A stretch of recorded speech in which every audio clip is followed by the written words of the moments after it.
أعوذ بالله من الشيطان الرجيم بسم الله الرحمن الرحيم الحمد لله رب العالمين بارئ الخلائق أجمعين والصلاة والسلام على أشرف الأنبياء والمرسلين حبيبنا وحبيب إله العالمين أبي القاسم المصطفى محمد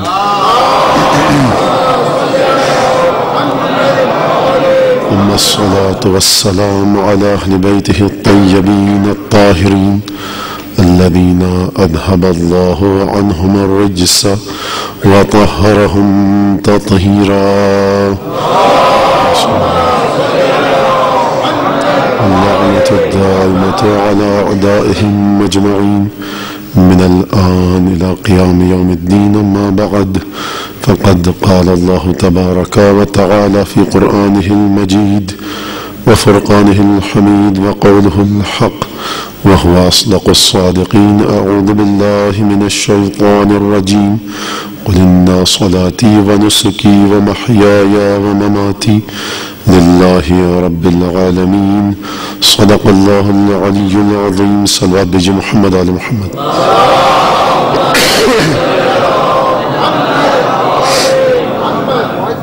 عزیزان گرامی، شب جمعہ ہے. بہترین اعمال میں سے ایک عمل جو شب جمعہ میں وارد ہوا ہے، مفاتیح الجنان میں بھی یقیناً آپ حضرات نے مطالعہ کیا ہوگا، وہ ہے محمد آل محمد پر کثرت سے درود اور صلوات پڑھنا.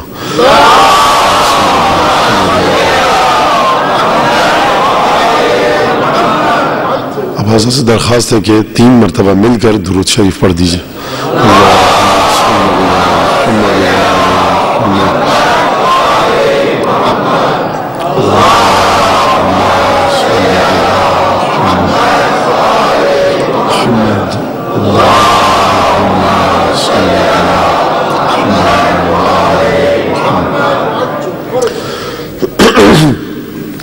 عزیزان گرامی، توحید کے حوالے سے اور توحید کے موضوع پر گفتگو کا ایک سلسلہ چل رہا ہے، اور آج اس سلسلے کی دوسری مجلس ہے. ویسے تو تیسری ہے، لیکن میں نے عرض کیا تھا کہ پہلی مجلس کیونکہ داخلہ اہل بیت شام میں تھا، اس لیے میں نے سورہ حمد کی پہلی آیت کو عنوان اور محور اور موضوع قرار دیا تھا جس پر گفتگو ہوئی تھی. یقیناً گفتگو قرآن اور اہل بیت علیہ الصلوۃ والسلام کی احادیث، محور یہی ہے، مرکز یہی ہے. گفتگو ہو رہی ہے. یقیناً آپ حضرات کے ذہنوں میں شاید بہت سے سوالات آئیں. آپ حضرات یقیناً کیونکہ عمر کے مختلف حصوں سے تعلق رکھنے والے افراد یہاں موجود ہیں، بچے بھی ہیں، کچھ میرے بزرگ بھی ہیں، تو اگر کوئی سوال آئے تو یقیناً آپ سوالات کو اپنے ذہنوں میں زندہ رکھیں، کیونکہ یہ مکتب وہ مکتب ہے کہ جہاں پر یہ کہا جاتا ہے کہ پوچھو، سوال کرو تاکہ سیکھ سکو. سوال کا علم کا گلا نہیں گھونٹا جاتا. تو اس لیے آپ کے ذہن میں سوال آئے اسے اپنے ذہنوں میں زندہ رکھیے. اگر مجلس کے بعد وقت ملا تو یقیناً آپ مجھ سے پوچھ سکتے ہیں یا لکھ کر دے دیں، تاکہ بعد میں فرصت کے وقت انہی ایام میں جو سلسلہ چل رہا ہے اس کا جواب پیش کر سکوں. سورہ انفال کی 162ویں آیت، قل ان صلاتی ونسکی ومحیائی ومماتی للہ رب العالمین، کہ کہہ دو کہ میری نماز، میری عبادتیں، میری زندگی، میرا مرنا، میرا جینا سب اللہ کے لیے جو رب العالمین ہے. یعنی محور پروردگار عالم کی ذات ہے، محور توحید ہے. اور توحید بھی کون سی کہ جس کی جانب قرآن اشارہ کرے، میری یا مجھ جیسے کسی غیر معصوم کی خود ساختہ تراشیدہ توحید نہ ہو. وہ توحید نہ ہو کہ جس کے مطابق خدا جسم اور جسمانیات میں محصور ہو جائے. وہ خدا نہ ہو کہ جو زمان اور مکان میں مقید ہو جائے. وہ خدا نہ ہو کہ جس میں انسانی صفات کا شائبہ پایا جائے. وہ خدا کہ جو ماورائے ذہن و قیاس و فہم انسان ہو. اس خدا پر گفتگو کی جاتی ہے، اسے سمجھنے کی کوشش کی جاتی ہے، اس کی عبادت کی جاتی ہے. اور یقیناً جب خدا پر بات آئے گی، گفتگو آئے گی، تو ان تمام سلسلوں پر گفتگو ہوگی کہ جو پروردگار عالم نے بنی نوع انسان کے لیے معین کیے ہیں، قرار دیے ہیں، تاکہ جو ان کے ذریعے انسان خدا تک پہنچ سکے۔ عزیزان گرامی، دیکھیے، میں اس سے پہلے کہ موضوع کی طرف آؤں، ایک بہت اہم بات کی طرف اشارہ کرنا چاہتا ہوں، جو پہلی شب بھی میں نے عرض کیا تھا، اور وہ دوبارہ میں پھر دہراؤں گا، کیونکہ یقیناً پہلی شب میں بہت سے مومن ایسے ہو شاید کہ جو نہ ہو، اور آج وہ پہلی دفعہ آ رہے ہوں کیونکہ شب جمعہ ہے، اس وجہ سے کہ دیکھیے ہر چیز نعمت ہے، قرآن نعمت ہے، حدیث نعمت ہے، پروردگار عالم نے جو پیغمبر، انبیاء، پنجتن، معصومین، قرآن، کتاب، ضابطہ اخلاق، ضابطہ زندگی ہمیں عطا کیا، وہ تمام کی تمام چیزیں نعمت ہے۔ اور میں نے عرض کیا تھا، اب یہ ان لوگوں کے لیے جو پہلی شب نہیں تھے ان کے لیے میں عرض کر رہا ہوں، جو لوگ سن چکے تھے یقیناً ان کے لیے تکرار ہوگی اور دوبارہ مطلب ذہن میں تازہ ہو جائے گا۔ مولا کائنات نے جیسا کہ میں نے عرض کیا تھا فرمایا کہ ان للہ فی کل نعمت حقا فمن اداہ زادہ منہا، کہ جو بھی اللہ نے تمہیں نعمت دی ہے اس میں پروردگار عالم کا ایک حق ہے اس نعمت میں، اور جو انسان بھی اس نعمت کے حق کو ادا کرے تو گویا اس نے اس نعمت کو زیادہ کر دیا، بڑھا دیا۔ پروردگار عالم اپنے لطف و کرم سے اس نعمت کو مزید بڑھا دے گا، زیادہ کر دے گا۔ ومن قصر عنہا، اور جو اس نعمت کے حق کو ادا کرنے میں کوتاہی سے کام لے، خاطر بزوالہ، تو گویا اس انسان نے نعمت کو زوال اور فنا کے خطرے میں ڈال دیا۔ یقیناً اگر سید الشہداء کا وجود نعمت ہے، اگر عزاداری نعمت ہے، تو وہ مقام بھی نعمت ہے کہ جہاں پر یہ عزاداری منعقد کی جا رہی ہے، وہ شہر بھی نعمت ہے کہ جہاں یہ عزاداری منعقد کی جا رہی ہے۔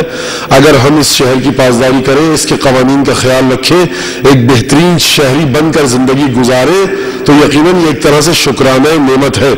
یقیناً پاکستان سے تعلق رکھنے والے حضرات یہ جانتے ہیں کہ عزاداری کو قائم کرنے اور منعقد کرنے کے سلسلے میں وہاں کتنی مشکلات کا سامنا ہے۔ قدم قدم پر چیکنگ، قدم قدم پر مختلف خطرات، مختلف مشکلات، مصائب، صعوبتیں، جس کے بعد ایک مختصر سی مجلس منعقد کرنی پڑتی ہے۔ جو بڑے پیمانے پر عزاداری ہوتی ہے اس کا ذکر چھوڑ دیجئے۔ تو دیکھیے یہ ایک نعمت ہے کہ نہایت سکون کے ساتھ، نہایت آسانی کے ساتھ، نہایت اطمینان کے ساتھ آپ کو یہاں عزاداری کرنے کا موقع فراہم کیا جا رہا ہے۔ تو اس کا شکریہ کیا ہے، کس طرح سے اس نعمت کو مزید بڑھایا جائے، اس طرح سے شکریہ ادا کیا جائے، حق کو ادا کیا جائے۔ حق یہ ہے، میں نے پہلے بھی عرض کیا تھا مولا کائنات کی حدیث کے ضمن میں، کہ بہترین بلد وہ ہے کہ ما حملکا، جو تمہارے بوجھ کو اٹھائے۔ اور یہ شہر آپ کے بوجھ کو اٹھائے ہوئے ہے، آپ کی روزی رزق معاش کا بندوبست کیا ہے اس شہر میں، تو اس شہر کے قانون کی، اس شہر کی صفائی ستھرائی کی، اس شہر کے تمام ضوابط کی، اس شہر کے رسم و رواج کی پابندی کیجیے، اور ایک ایسا شہری بن کر دکھائیے کہ یہاں کے رہنے والے لوگوں کو آپ کی ذات سے کوئی تکلیف نہ ہو۔ یہ ایک شکر ادا کریں گے آپ عزاداری کا کہ آپ کو موقع ملا، اور جب عزاداری کا شکر ادا کریں گے تو یقیناً پیغام سید الشہداء پہنچانے میں بہت زیادہ معاون و مددگار ثابت ہوں گے۔ لیکن اگر کوئی مومن، اگر فرش عزا پر آنے والا یہاں کے قانون کی پابندی نہ کرے، جس کی وجہ سے کسی کے دل میں سید الشہداء کی جانب کوئی برا خیال آئے، میں برا لفظ استعمال کرنے کی بات نہیں کر رہا، آپ یا میں اگر یہاں پر کوئی ایسا کام کریں کہ جس کی وجہ سے یہاں پر رہنے والے لوگ سید الشہداء کی جانب ان کے دل میں کوئی میل آ جائے، تو اس گناہ کی ذمہ داری اسی کے سر ہوگی کہ جو اس بات کا باعث بنا۔ تو دیکھیے، خیال رکھے انسان قوانین کا، حقوق کا، ہمسایوں کا، پڑوسیوں کا۔ جب یہاں آتے ہیں، آپ اپنی موٹر کاروں پر آتے ہیں، گاڑیوں پر آتے ہیں، کوشش کیجئے، بلکہ اور یہ ضروریات میں سے ہے، واجبات میں سے، اور حرام ہے کسی کے لیے باعث اذیت بننا، کہ آپ اپنی گاڑی اگر اس انداز سے کھڑی کر دیں کہ کوئی اس مسجد کے اطراف میں رہنے والا اسے دقت، پریشانی اور مشکل کا سامنا کرنا پڑے، جس کی وجہ سے وہ آپ سے نالا ہو جائے، تو یہ گناہ ہے، حرام ہے، اس سے بچیے۔ جس ثواب کی آپ نیت لے کر آئے وہ ثواب سارا کا سارا اکارت ہو جائے گا، رائے میں چلا جائے گا۔ تو اس انداز سے زندگی گزاریے کہ یہاں کے لوگوں کو آپ کے وجود کی برکت کا احساس ہو، نہ کہ وہ آپ کے وجود کو ایک وبال اور ایک نقمت سمجھے، ایک مصیبت سمجھے۔ ایک صلوات دیجیے محمد علیہ وسلم۔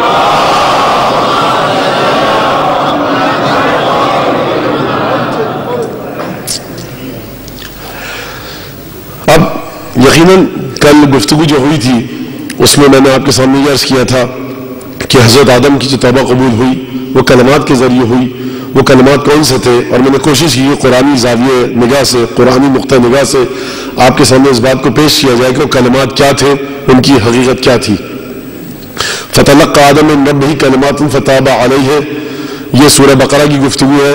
سورہ طٰہٰ میں نے آپ کے سامنے پیش کی کہ جہاں پر یہ ارشاد ہوا کہ عصى آدم ربه فغوى ثم اجتباه ربه فتاب عليه وهدى، کلمات وہ تھے کہ جنہیں دریافت کرتے ہی آدم دوبارہ اجتباء کے مرحلے پر پہنچ گئے، مجتبی بن گئے، وہ مقام دوبارہ آدم کو حاصل ہوا۔ اس سے یہ بات سمجھ میں آتی کہ وہ کلمات معمولی کلمات نہ تھے، وہ اس بات کا باعث بنے، وسیلہ بنے۔ لفظ وسیلہ پر غور کیجئے گا، وسیلہ بنے کہ جن کے ذریعے، جن کی مدد سے آدم کو دوبارہ ان کا کھویا ہوا مقام عطا ہوا۔ اور وہ کلمات یہ بھی نکل کے آئے گا سامنے اس قرآنی آیت کی روشنی میں کہ وہ کلمات ایسے تھے کہ جو آدم کے علم سے جن کی پہنچ کہیں دور تھی، کیونکہ اگر وہ آدم کے علم کی حدود سے باہر نہ ہوتے تو پروردگار یہ نہ کہتا فتلقى آدم من ربه کلمات، اس موقع پر پھر آدم نے کچھ کلمات کو پروردگار سے وصول کیا۔ یعنی وہ کلمات جس طرح سے شجرہ غیب میں تھا، آدم کی نگاہوں سے مخفی تھا، اسی طرح سے کلمات بھی آدم کی نگاہوں سے مخفی تھے۔ اور یہ کلمات ایسے تھے کہ انہیں پاتے ہی آدم اجتبا مجتبا کے مرحلے پر پہنچ گئے۔ اور پھر میں نے عرض کیا تھا کہ سورہ اعراف میں یہ جملہ ملتا ہے، آیت ملتی ہے، ربنا ظلمنا انفسنا وان لم تغفر لنا وترحمنا لنکونن من الخاسرین، پروردگار اگر تو نے ہم پر رحم نہ کیا، اگر تو نے ہم پر اپنی رحمت کی بارش نازل نہ کی، کرم نہ کیا، تو یقیناً ہم گھاٹا اٹھانے والے میں سے ہو جائیں گے۔ مفسرین نے کہا کہ وہ کلمات یہ تھے، لیکن میں نے آپ کے سامنے یہ بات پیش کی اور عرض کی میں نے یہ بات کہ یقیناً یہ کلمات تھے، لیکن توبہ کی شرط یہ ہے کہ بندہ عبد جس نے خطا کی ہے وہ اپنی ذات میں تذلل عبودیت کا احساس کرے، انکساری کا احساس کرے۔ یقیناً وہ کلمات ایسے ہونے چاہیے کہ جنہیں دیکھ کر آدم کو اپنی کم مائگی، بے بضاعتی، عبودیت، تذلل، تخشع اور خضوع کا احساس ہو۔ یقیناً ان کلمات کا مرتبہ آدم کے علم کی پہنچ سے کہیں آگے تھا، اسی طرح سے کہ جس طرح فرشتوں کا مرتبہ تسبیح و تقدیس آدم کو ملنے والے اسماء کے علم سے کہیں ادنا تھا۔ جب فرشتوں نے آدم کے مرحلہ علم کو دیکھا تو ایک دفعہ سجدے میں گر گئے۔ اسی طرح سے ان کلمات کی خاصیت یہ ہونی چاہیے کہ جب آدم کو وہ کلمات عطا ہوئے، دکھائے گئے وہ کلمات عطا ہوئے، تو آدم نے اپنی ذات میں، توجہ کیجئے گا، آدم نے ان کلمات کو وصول کرنے کے بعد اپنی ذات میں اس تذلل کا، اس تخشع کا، اس خضوع کا، اس بندگی کا، اس بیچارگی کا احساس کیا۔ اور آدم کو یہ احساس ہوا کہ اگرچہ مجھے پروردگار نے وہ تمام اسماء سکھائے کہ جن کے مقابلے میں فرشتوں کا علم ہیچ تھا، لیکن یہ کلمات ایسے ہیں کہ جن کے مقابلے میں میری بندگی ہیچ ہے، اس کی کوئی حقیقت نہیں، اس کی کوئی حیثیت نہیں۔ اور پھر میں نے آپ کے سامنے یہ حدیث پیش کی تھی کہ پانچویں امام نے فرمایا، یقیناً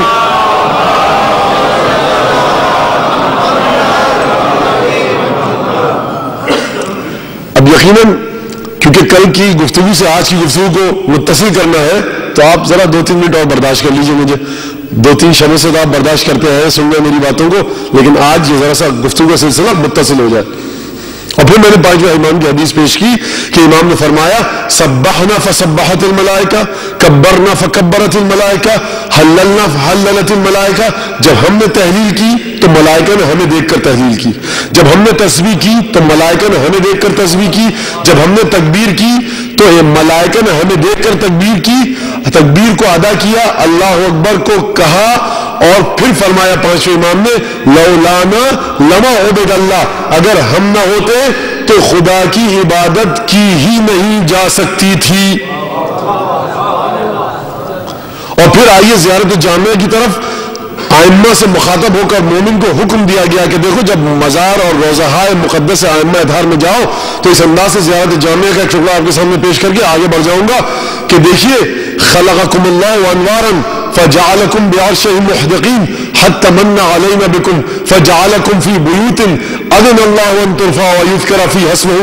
اے ائمہ، خدا نے آپ کو نور کی صورت میں اپنے عرش پر خلق کیا، خلقکم اللہ انوارا فجعلکم بعرشہ محدقین، آپ عرش الہی پر پروردگار کی بارگاہ میں طواف میں مشغول تھے، اور اس کے بعد خدا نے ہم پر احسان کیا کہ آپ کے وجود کو انسانی صورت میں زمین پر نازل کیا، ان گھروں میں نازل کیا کہ جن گھروں کا مرتبہ مسلسل خدا کی اجازت اور اذن سے بلند ہوتا رہتا ہے۔ بات ائمہ کے انوار کی نہیں ہے، بات ان گھروں کی ہے کہ جن گھروں میں یہ نازل ہو جائیں ان گھروں کا مرتبہ بلند ہوتا رہتا ہے۔ تو وہ ہستیاں جو اینٹ، مٹی، پتھر، گارے اور چونے سے بنے ہوئے بے جان گھروں میں جب وہ ہستیاں آ جائیں تو ان گھروں کا مرتبہ بلند ہو جاتا ہے، تو سوچیے کہ خود ان ہستیوں کا مرتبہ کیا ہوگا، ان ہستیوں کا مرتبہ کیا ہوگا۔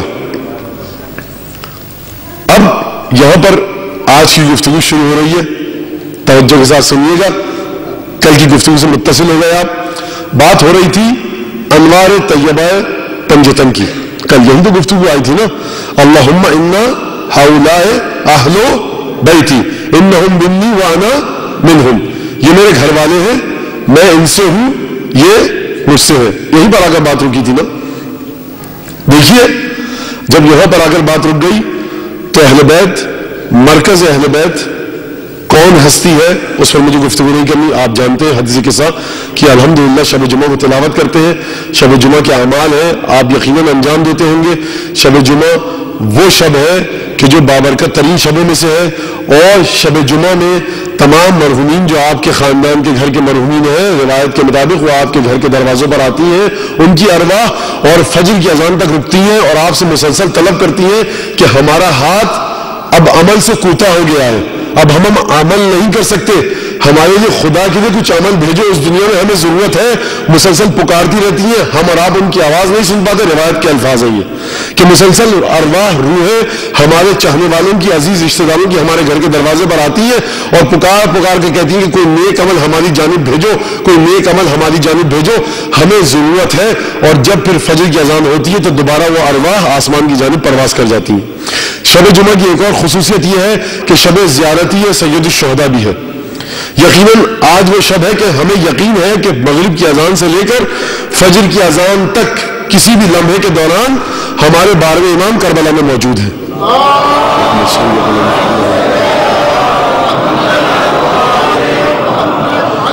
اسی طرح سے سورہ واقعہ کی تلاوت شب جمعہ میں نہایت ثواب رکھتی ہے۔ روایت کے اندر ہے کہ جو چاہتا ہے کہ امام زمانہ کے یا امیر المومنین کے انصار میں سے مشہور ہو، اسے چاہیے کہ ہر شب سورہ واقعہ کی تلاوت کرے۔ رزق اور روزی کی وسعت کے لیے سورہ واقعہ کی تلاوت بہت زیادہ مفید ہے۔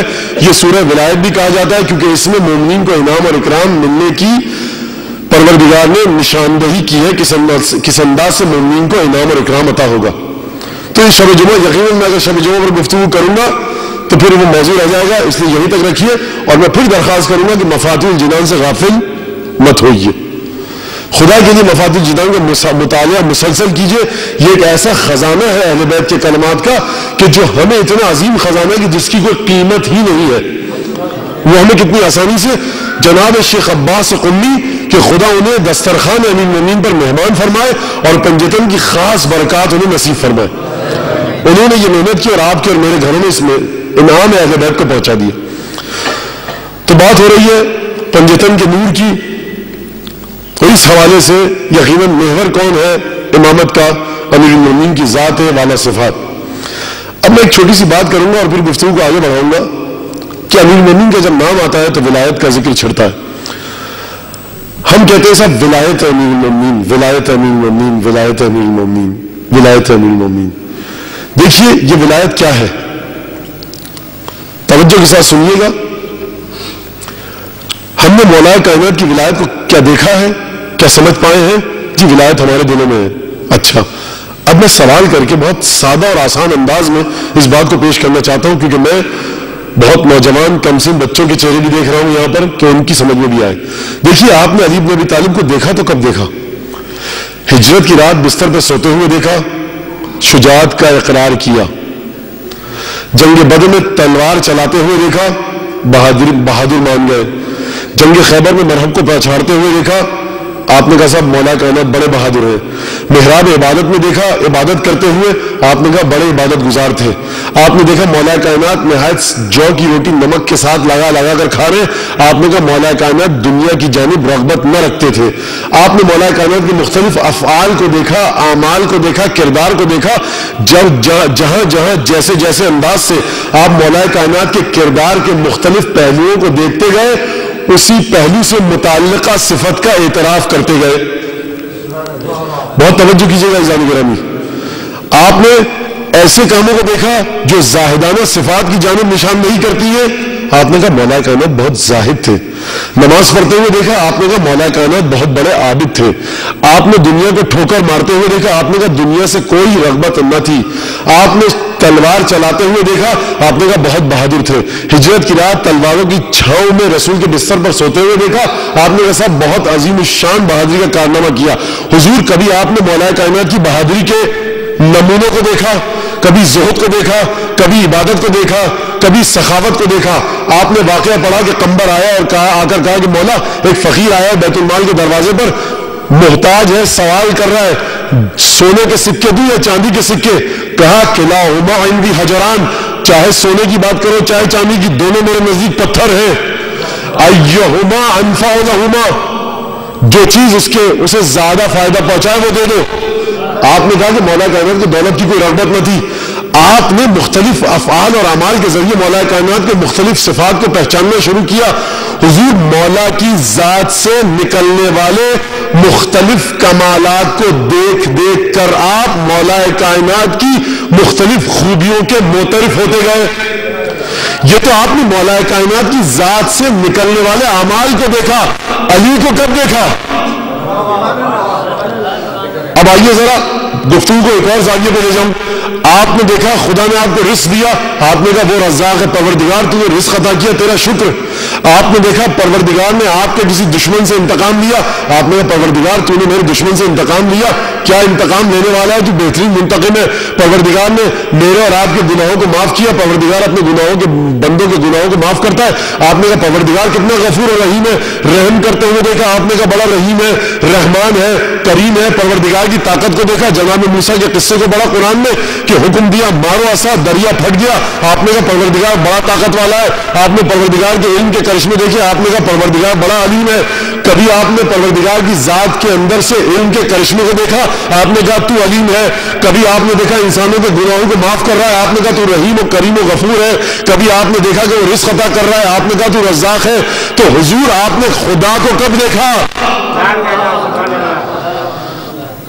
اب کوئی یہ نہ کہے کہ مولانا یہ کہہ کر چلے گئے کہ علی خدا ہے. نہیں, میں یہ نہیں کہہ رہا. جو یہ کہے کہ علی خدا ہے اس کا عقیدہ باطل اور غلط ہے, میں یہ نہیں کہہ رہا. لیکن میں یہ ضرور کہوں گا کہ حقیقت امیر المومنین مجھے بتلانی ہے, اور میں کیسے بتلا سکتا ہوں, میری اتنی اوقات نہیں ہے.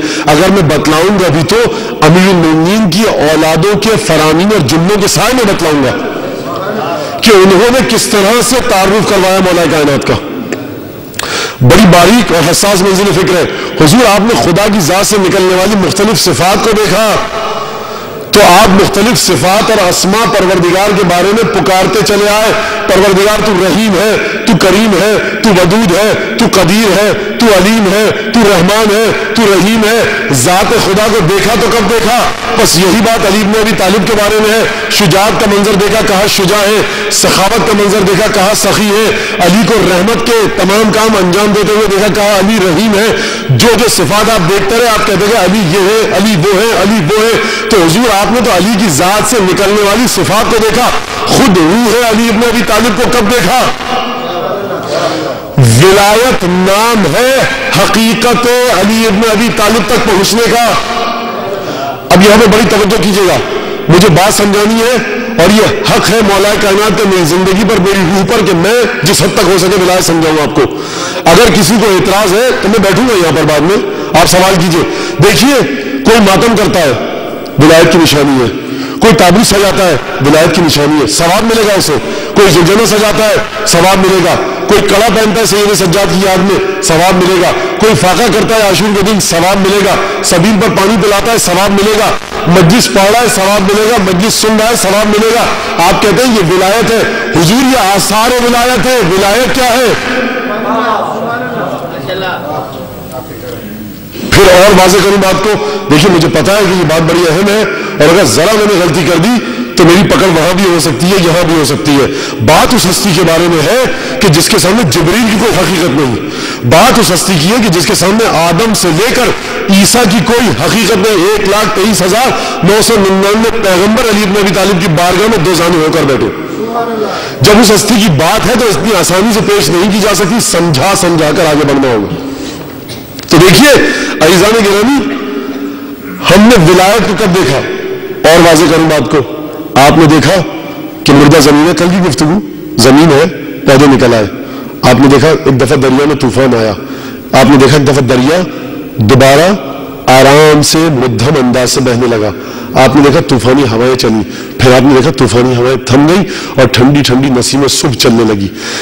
تبدل زمانہ کو دیکھتے ہوئے آپ نے کہا کہ یقیناً ان کے پیچھے کوئی ہے۔ آپ نے ان افعال اور اثرات کے ذریعے خدا کے وجود کو مانا، یہ آپ نے خدا کی ذات سے نکلنے والے اثرات، آثار اور افعال کو دیکھ کر خدا کی جانب آپ متوجہ ہوئے۔ آپ نے خدا کو کب دیکھا؟ یہ خدا کی ذات سے نکلنے والے آثار کو دیکھا۔ کبھی آپ نے تابوت سجایا، کبھی آپ نے ذوالجنہ سجایا، کبھی آپ نے تعزیہ سجایا، کبھی آپ نے ماتم کیا، کبھی آپ نے کڑا پہنا، کبھی آپ نے کلاوہ پہنا، مختلف انداز سے نسبت دیتے ہوئے جناب سید سجاد سے آپ نے مختلف عزاداریوں کے کام انجام دیے، نظر نیاز پکائی، سبیل پہ پانی دیا، سبیل پہ شربت، چائے، جو بھی کام کیا، یہ تمام کام آپ کہتے ہیں یہی ولایت ہے۔ حضور یہ ولایت نہیں ہے، یہ ولایت کے آثار ہے۔ ولایت ہے تو کیا ہے؟ کوئی یہ نہ سمجھے کہ اگر وہ ماتم کر رہا ہے تو یہی ولایت ہے، یہ اثر ولایت ہے۔ جس طرح سے یہ نہیں کہا جا سکتا کہ جب بارش برس رہی ہے تو یہی خدا ہے، یہ آثار خدا بندی ہے۔ خدا کوئی اور چیز ہے۔ خدا کیا ہے؟ زیلب یمانی نے جب آ کر مولا کائنات سے پوچھا، مومن ذرا یہ تو بتلائیے، ہل رأیت ربک، کیا آپ نے اپنے پروردگار کو دیکھا ہے؟ بڑا مشکل سوال ہے اور اسی ہستی سے ہونا چاہیے جس سے پوچھا گیا۔ ہل رأیت ربک، مولا ذرا یہ بتائیے آپ نے اپنے پروردگار کو دیکھا ہے؟ فرمایا مولا کائنات نے، ویلک یا زیلب، وائے ہو تجھ پر ہے زیلب یمانی، لم اعبد ربا لم ارہ، میں نے کبھی ایسے پروردگار کی عبادت کی ہی نہیں جسے میں نے نہ دیکھا ہو۔ کہا کہ اچھا، آپ ہی نے تو کہا ہے کہ خدا کو دیکھا نہیں جا سکتا۔ فرمایا لا تراہ العیون بل تراہ القلوب بحقائق الایمان، خدا کو آنکھوں کے ذریعے نہیں دیکھا جا سکتا بلکہ قلب ایمان کی حقیقتوں کے ذریعے خدا کو دیکھتا ہے۔ حساس منزل فکر ہے، گفتگو توحید پر ہو رہی ہے، اور توحید بھی کون سی کہ جو پنجتن کے گھرانے سے آئی ہے۔ ہما شما کی توحید کی بات نہیں ہو رہی ہے، یہاں پر اس توحید کی بات ہو رہی ہے کہ جو قرآن نے بتایا، اینما تولوا فثم وجہ اللہ، تم اپنا رخ جس طرف بھی کرو تمہیں وہاں خدا نظر آئے گا، تمہارا رخ خدا کی جانب ہوگا۔ تو یہ ہوا کیسے؟ یہ ولایت کیا ہے؟ یہ آثار ولایت ہے، خود ولایت نہیں۔ ایک صلوات دیجیے محمد علی محمد۔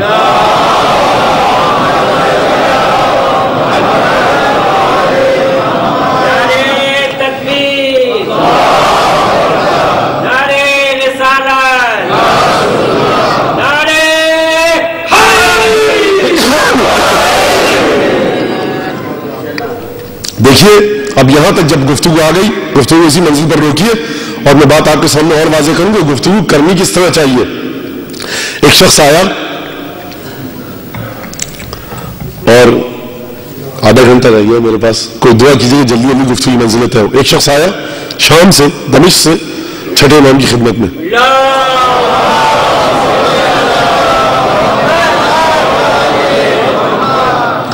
اور آ کر اس نے کہا کہ جئت لمناظرۃ اصحابک انی رجل صاحب فقہ و کلام و فرائض و کلام، میں علم کلام جانتا ہوں، فرائض کا علم، واجبات کا علم، تفسیر کا علم، میں آیا ہوں آپ کے حساب سے مناظرہ کرنے۔ دیکھیے کلیدی روایت ہے، بڑی ہے، اور آج کے بہت سے مسائل کا حل ہے۔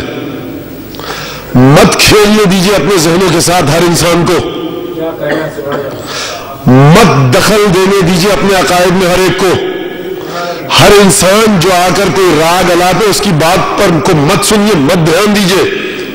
آپ کے گھروں میں مفاتیح الجنان ہے، قرآن ہے، صحیفہ سجادیہ ہے، نہج البلاغہ ہے، کیوں تمسک نہیں رکھتے؟ ہر جگہ آخر آپ مولوی کے پیچھے کیوں چلتے؟ میں خود مولانا ہوں، لیکن یہ بات بڑی عجیب لگے گی آپ کو میرے منہ سے کہ صاحب علماء زمانے کے بارے میں، ائمہ کے بارے میں، معصومین کے بارے میں، معصومین یہ کر سکتے ہیں، وہ نہیں کر سکتے، ویسے ایسے۔ حضور جب 10ویں امام حضرت علی النقی علیہ الصلوۃ والسلام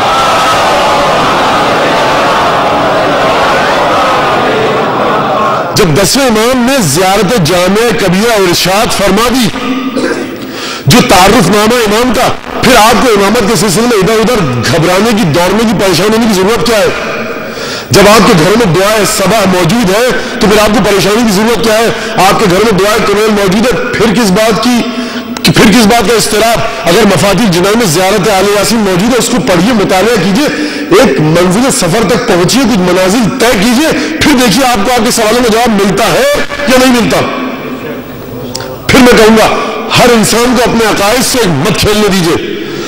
امیر المومنین کو، پنجتن کو، 14 معصومین یہ عرشی مخلوق ہیں، انہیں عرش پر رہنے دیجیے، اپنی طرح زمین پر مت لائیے، اپنی ذات سے ان کا قیاس نہ کیجیے، اپنی ذہنی تامٹیوں کے ذریعے اور اپنی ذہنی اٹکل کے ذریعے، اپنے غلط نظریات کے ذریعے خبردار کوئی شخص بھی مولا کائنات کے فضائل کو نہ تولے، جس کے بارے میں ذات ختمی مرتبہ یہ کہے کہ یا ابا الحسن، اے علی، ما عرف اللہ الا انا وانت وما عرفنی الا اللہ وانت وما عرفک الا اللہ وانا۔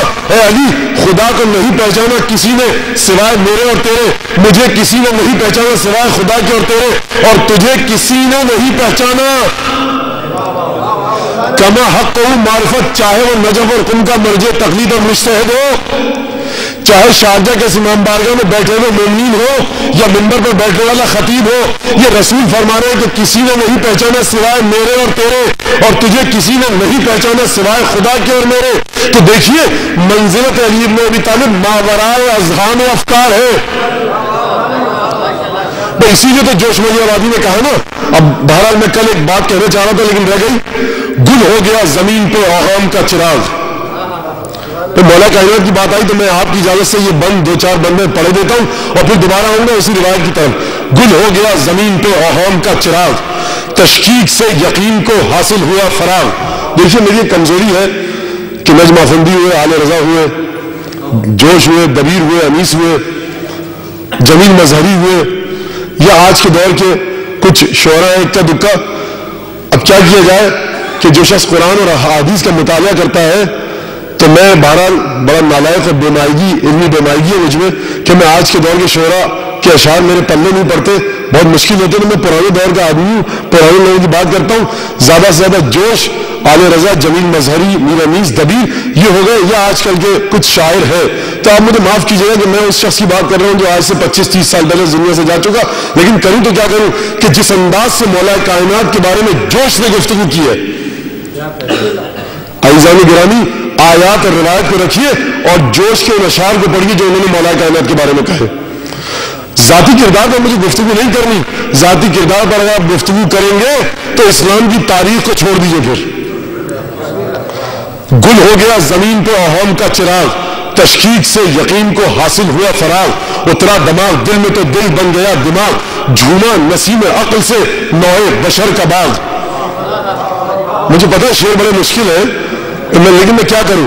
دیکھیے بات اس ہستی کی ہو رہی ہے کہ جو عرش الہی پر نور کی صورت میں خلق ہوا، تو اشعار بھی ویسے ہوں گے جو کما حق ذات کی عکاسی کر سکے۔ وہ اشعار نہیں ہو سکتے کہ جن میں 10 عقائد کی خامیاں ہو، قرآن سے دور ہو، اہل بیت سے دور ہو، روایات سے دور ہو۔ گل ہو گیا زمین پہ اوہام کا چراغ، تشکیک سے یقین کو حاصل ہوا فراغ، اترا دماغ دل میں تو دل بن گیا دماغ، جھوما نسیم عقل سے نوع بشر کا باغ۔ بھائی میں یہ کہہ چکا ہوں اودھ کے بڑے احسانات ہو، اودھ کے بڑے احسانات، یہ اودھی کی شخصیتیں جو میر انیس ہوئے، دبیر ہوئے، اب کیا کیا جائے، فیض آباد کے لوگ بیٹھے ذرا پھول جائے خوشی سے، کیا کیا جائے اب۔ تو دیکھیے جھوما نسیم عقل سے نوع بشر کا باغ، اترا دماغ دل میں تو دل بن گیا دماغ، یہ آئے تو حریم نظر میں ازا ہوئی۔ کہ اللہ اس پہ یعنی اشرے پڑے جا سکتے ہیں ان اشعار کی تشریح کے لیے۔ یہ آئے تو حریم نظر میں ازا ہوئی، سلمائے روزگار کو زرعی قبا ملی، ہستی ہوئی قدر کے گلے سے قضا ملی، آغوش میں رسول کو اپنی دعا ملی، جیسے ہی نصف نور ملا، نصف نور سے اپنے کو کردگار نے دیکھا غرور سے، منبر پہ آفتاب تکلم آیا ہوا، موجے مئے غدیر لیے خم آیا ہوا، دریائے مرحمت میں تلاطم آیا ہوا۔ دیکھیے مقابلہ کر سکتا ہے آج کا کوئی شاعر ان اشعار کی؟ میری کسی دشمنی نہیں ہے ذاتی، لیکن میں کیا کروں، جس کا حق ہے اسے آپ دینا چاہیے۔ دریائے مرحمت میں تلاطم آیا ہوا، موجے مئے غدیر لیے خم آیا ہوا، منبر پہ آفتاب تکلم آیا ہوا۔ اور سنیے گا، ڈالی نگاہ فخر نے، ڈالی نگاہ فخر سے دنیا میں دین پر، جو میانیز کے پیروکار ہیں بڑی مشکل بات کہہ جاتے ہیں۔ دیکھیے ہمیشہ دین کو فخر حاصل ہے دنیا پر، دنیا کو فخر حاصل ہے دین پر، لیکن جوش کہہ رہے ڈالی نگاہ فخر سے دنیا نے دین پر، یہ کیا بات کہہ دی؟ وجہ کیا ہے کہ ڈالی نگاہ فخر سے دنیا نے دین پر، تو مولا کائنات اترے نا زمین پر، ڈالی نگاہ فخر سے دنیا نے دین پر، کیوں؟ فرمانا قرآن آسمان سے اترا زمین پر۔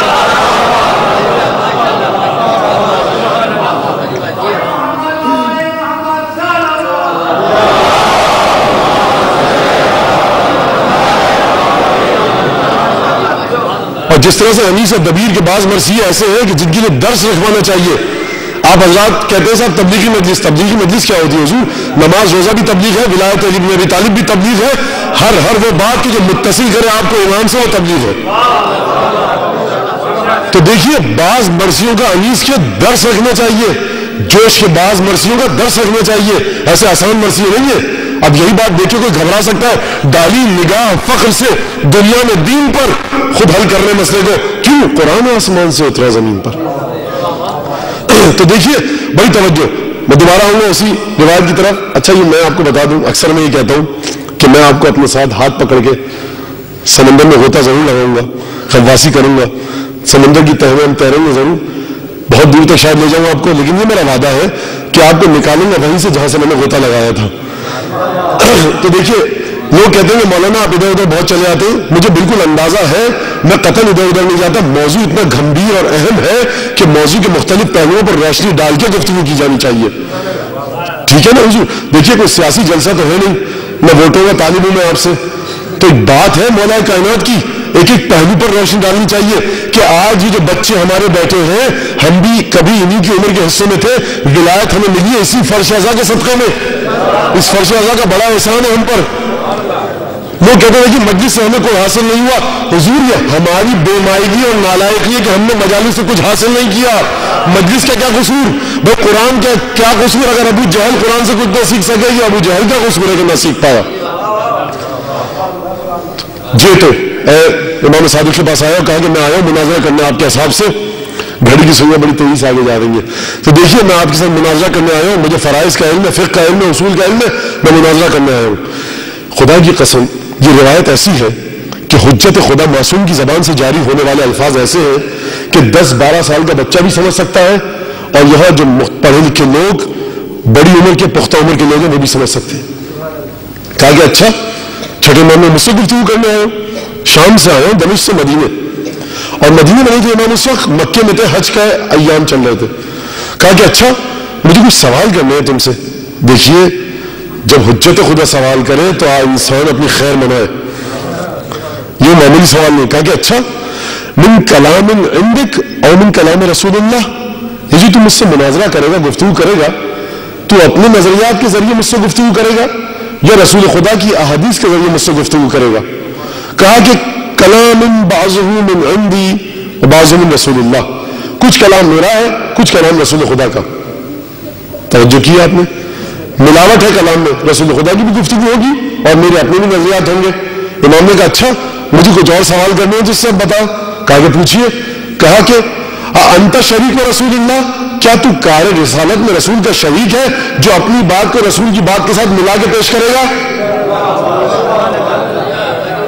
کہا کہ لا نہیں، استغفر اللہ، میں کار رسالت میں شریک۔ کہا کہ اچھا اتجب طاعتک کما تجب طاعت رسول اللہ، کیا تیری اطاعت اسی طرح سے واجب ہے کہ جس طرح سے رسول کی اطاعت واجب ہے؟ قال لا، نہیں مولا کیا کہہ رہے ہیں؟ اب میری اطاعت اس طرح سے واجب کیسے ہو سکتی ہے کہ جس طرح سے رسول کی اطاعت واجب؟ تو امام در حقیقت سوال نہیں فرما رہے، آپ کے اور میرے لیے نشانیاں چھوڑ رہے ہیں. دیکھو جو رسول کے بارے میں بات کرے یا تو اسے کار رسالت میں شریک ہونا چاہیے یا اس کی اطاعت اسی طرح واجب ہو، اسی طرح کہ جس طرح رسول کی اطاعت واجب تھی. انت شریک رسول اللہ، کیا تو رسول اللہ کا شریک ہے؟ کہا کہ نہیں. کہا کہ اچھا تجب طاعت کا کما تجب طاعت رسول اللہ، کیا تیری اطاعت اسی طرح واجب ہے جس طرح رسول کی اطاعت واجب ہے؟ کہا کہ نہیں مولا کیا فرمایا، ایسا بھی نہیں ہے. کہا کہ اچھا جب یہ دونوں باتیں تو نے کہا کہ نہیں ہے، تیسرا سوال میرا سمعت الوحی من رسول اللہ، کیا تو نے خود رسول کی زبانی وحی کے کلمات میں سنا ہے؟ کہا کہ نہیں یا رسول اللہ نہیں سنا. بھائی میں پوچھوں گا چھٹے نام سے مولا یہ جو آپ نے پوچھا ہے کیا تو نے رسول کی زبانی کلمات وحی کو سنا ہے، تو کیا کوئی ایسی ہستی گزری ہے کہ جس نے رسول سے سنا ہو؟ بھائی آپ پوچھیں کیا تو نے سنا ہے، تو چھٹے امام مولا ذرا آپ خود بتلائیے کہ کیا کوئی ایسی ہستی گزری ہے کہ جس نے خود رسول کی زبانی وحی کو سنا ہو؟ خدا کی قسم تاریخ اسلام میں آپ کو نہج البلاغہ میں یہ الفاظ ملیں گے کہ دیکھو وَلَقَدْ كُنْتُ مَعَ رَسُولِ اللَّهِ بِحِرَاءٍ، خدا کی قسم میں رسول خدا کے ساتھ غار حرا میں تھا. ایک ہی آواز آئے گی تاریخ اسلام میں جو خالق نہج البلاغہ ہے کہ میں لقد كنت بحرا مع رسول اللہ، میں غار حرا میں رسول خدا کے ساتھ تھا. وَلَقَدْ سَمِعْتُ رَنَّةَ الشَّيْطَانِ، میں نے ایک چیخ کی آواز سنی. میں نے کہا یا رسول اللہ ما هذه الرنة، یا رسول اللہ یہ چیخ کی آواز کیسی ہے؟ جب وہی پہلی نازل ہوئی ہے اس وقت کی بات ہو رہی ہے. اب سمجھ میں آیا کار رسالت میں شریک کون ہو؟ کس نے رسول کی زبانی وحی سنی ہے؟ کس کی اطاعت رسول کی اطاعت کی طرح واجب ہے، رسول کے بعد نہیں، رسول کی طرح واجب ہے. میں نے چیخ کی آواز سنی، میں نے کہا یا رسول اللہ ما هذه الرنة، یہ چیخ کیسی تھی؟ فرمایا رسول خدا نے یا علی هذه رنة الشیطان قد عیس من عبادته، یہ شیطان کی چیخ تھی، آج وہ اپنی عبادت سے مایوس ہو گیا. اور پھر رسول خدا نے کہا دیکھیے پہلی وحی آ رہی ہے اقرأ بسم ربک الذی خلق، شیطان کی چیخ کی پکار. میری سمجھ میں نہیں آتا یہ بچہ جو 13 سال کی عمر میں شیطان کی چیخ بھی سنے، وحی کے نزول کے وقت رسول کے ساتھ ہو، میری سمجھ میں نہیں آتا کہ مورخ کیسے کہہ سکتا ہے کہ علی بچوں میں سب سے پہلے اسلام لائے. بھائی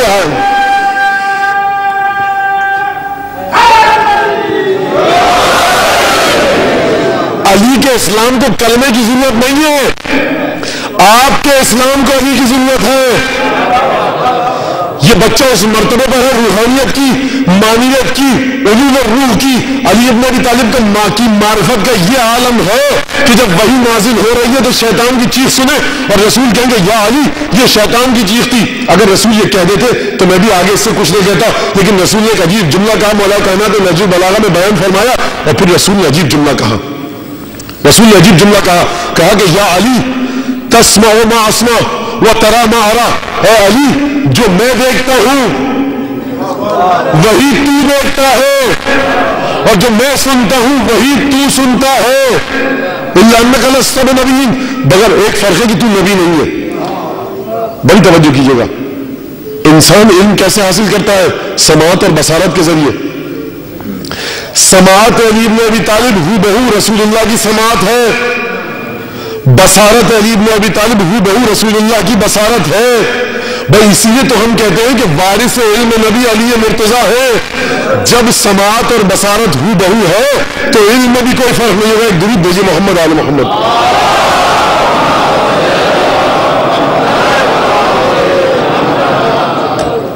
بس ایک دفعہ کہا کہ اچھا کیا تو شریک رسالت ہے؟ کہا کہ نہیں. کہا اچھا یہ بتا تیری اطاعت واجب ہے اسی طرح سے جس سے رسول کی اطاعت واجب ہے؟ کہا کہ نہیں.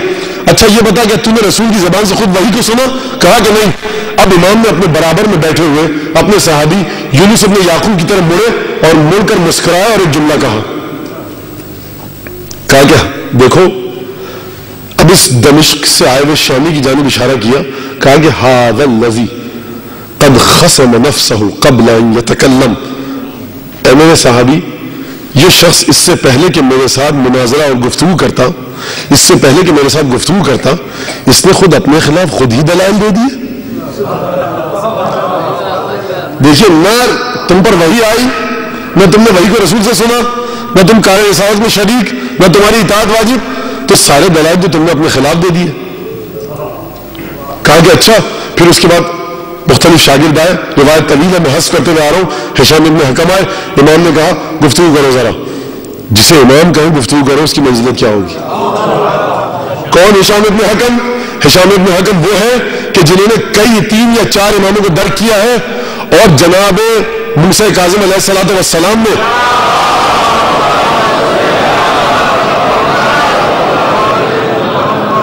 جناب موسیٰ کاظم علیہ الصلوۃ والسلام نے ہشام سے ایک حدیث ہے بڑی طویل, جس میں 52 یا 54 مرتبہ ہشام کو مخاطب کر کے کہا یا ہشام عقل کی خصوصیات بیان کی کہ عقل ہوتی کیا ہے. یہ وہ صحابی گفتگو کرنی شروع کی. ہشام نے کہا یا حاضر ایک سوال پوچھنا ہے مجھے تجھ سے. کہا پوچھو. اب ہشام ابن حکم سوال کر رہے ہیں, ربک انظر بالخلق ام الخلق انظر لانفسهم. یہ بتا مجھے ذرا شامی کہ کیا پروردگار زیادہ خیال رکھتا ہے اپنی مخلوق کا یا مخلوق خود اپنا خیال رکھتی ہے؟ دیکھیے 10 12 14 15 سال کے بچے بھی درک کریں گے اسے. ایک دفعہ سوچا اور کہا کہ نہیں, بل الرب انظر, پروردگار عالم زیادہ اپنی مخلوق کا خیال رکھتا ہے, پروردگار عالم زیادہ توجہ کے ساتھ دیکھتا ہے اپنی مخلوق کو. کہا کہ اچھا تو پھر یہ بتا کہ پروردگار عالم زیادہ خیال رکھتا ہے اپنی مخلوق کا, تو اس نے ہم انسانوں کا کس طرح سے خیال رکھا تاکہ ہم اس تک پہنچ پائیں؟ کہا کہ اس کے لیے حجت قرار دی, دلیل قرار دی انسانوں کے لیے. کہا وہ دلیل کیا ہے؟ کہا کہ قرآن اور رسول اللہ. کہا کہ اچھا رسول کے زمانے تک تو تیری بات صحیح ہے. کتنی سمپل سادی اور کتنی مدلل اور مستدل گفتگو. رسول کے زمانے تک تو صحیح ہے. اب یہ بتا کہ پھر اس کے بعد کیا ہوگا؟ اور پھر ہشام نے سوال کیا کہ اچھا تم میں ہم میں جو اختلاف ہے اور تم اس اختلاف کو حل کرنے کے لیے آئے ہو, اس زمانے میں تو کتاب اور رسول اللہ تھے, آج کیا ہوگا؟ کہا کہ قرآن ہمارے اختلافات کو حل کرے گا.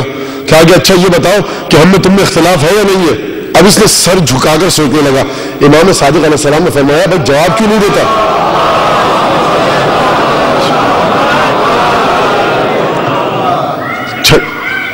چھٹے امام نے کہا کہ بھائی جواب کیوں نہیں دیتا تو اس کا؟ تو اس شامی نے کہا کہ جب میں رسول اللہ میں کیا کروں؟ اگر میں کہوں کہ ہم میں تم میں اختلاف نہیں ہے تو میں نے بے تکی بات کری ہے, اور اگر کوئی اختلاف ہے تو یہ کہے گا پھر حل کیسے ہوگا؟ تو کیا جواب دوں؟ اچھا اجازت ہے آپ کی, اب یہی سوال میں اس سے کروں؟ کہا کہ کرو. تجد ملیہ, علم سے بھرپور بھرا ہوا پاؤ گے تم میرے اس شاگرد کو, جس کے بارے میں چھٹے امام کہیں کہ علم سے بھرا ہوا ہے تو اس کا علم کیا ہوگا؟ کہا کہ اچھا اے ہشام اب میرا تجھ سے سوال ہے کہ یہ بتا کہ پروردگار عالم نے جو یہ کام کیا تو اختلاف ہے تو یہ کیسے حل ہوگا؟ کہا کہ دیکھو قرآن موجود ہے, اب میں تمہیں بتاتا ہوں یہ قرآن کے اختلاف کو حل کر سکتا ہے؟ تو اس شامی نے کہا کہ ہاں اختلاف کو حل کر سکتا ہے. کہا کہ اگر قرآن فقط, توجہ کیجیے گا, صرف قرآن اختلاف کو حل کر سکتا ہے تو اے شامی ذرا مجھے تو یہ بتا کہ اگر قرآن تیرے پاس شام میں تھا, مدینے میں ہمارے پاس تھا, یہ قرآن تو موجود تھا, تو اگر ہمارے اختلاف کو قرآن حل کر سکتا ہے تو دمشق سے سینکڑوں میل دور سے اٹھ کر مناظرہ کرنے کیوں آیا ہے؟ کتنی سیدھی سادی بات ہے. اب اس نے سر جھکا لیا. کہا کہ اچھا تم خود بتاؤ کہ خدا نے رسول کے بعد کس کو قرار دیا؟ کہا کہ یہی ہستی جو یہاں بیٹھی ہے فرزند رسول اللہ ہے, چھٹے امام امام جعفر صادق علیہ السلام.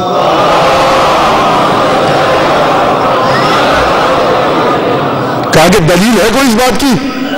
کہا کہ ہاں, تم اس سے پوچھو, یہ آسمان کے راستوں کو زمین کے راستوں سے زیادہ جانتا ہے اور تمام کے تمام مخفی اور چھپے ہوئے امور کے بارے میں تمہیں بتائے گا. کہا کہ اچھا, کہا کہ اچھا بتائیے ابن رسول اللہ. امام نے گفتگو کرنا شروع کی. دیکھ تو شام سے نکلا, اپنے شہر سے نکلا, سفر اس طرح سے کٹا, سفر میں تجھے یہ واقعات پیش آئے, تم مکے کی جانب آیا, فلاں سے ملا, فلاں کاروان سرا میں رکا, فلاں جگہ قیام کیا. سوال یہ تھی, سفر کی تمام خصوصیات بتانی شروع کی. اب اس شامی کا منہ کھل گیا حیرت کے مارے, اور ایک دفعہ پکار اٹھا, اشہد ان لا الہ الا اللہ واشہد ان محمد عبدہ ورسولہ واشہد انک وصیہ. میں گواہی دیتا ہوں کہ خدا ایک ہے, میں گواہی دیتا ہوں کہ محمد رسول اللہ اس کے نبی ہے, اور میں گواہی دیتا ہوں کہ آپ رسول اللہ کے نائب اور وصی ہیں.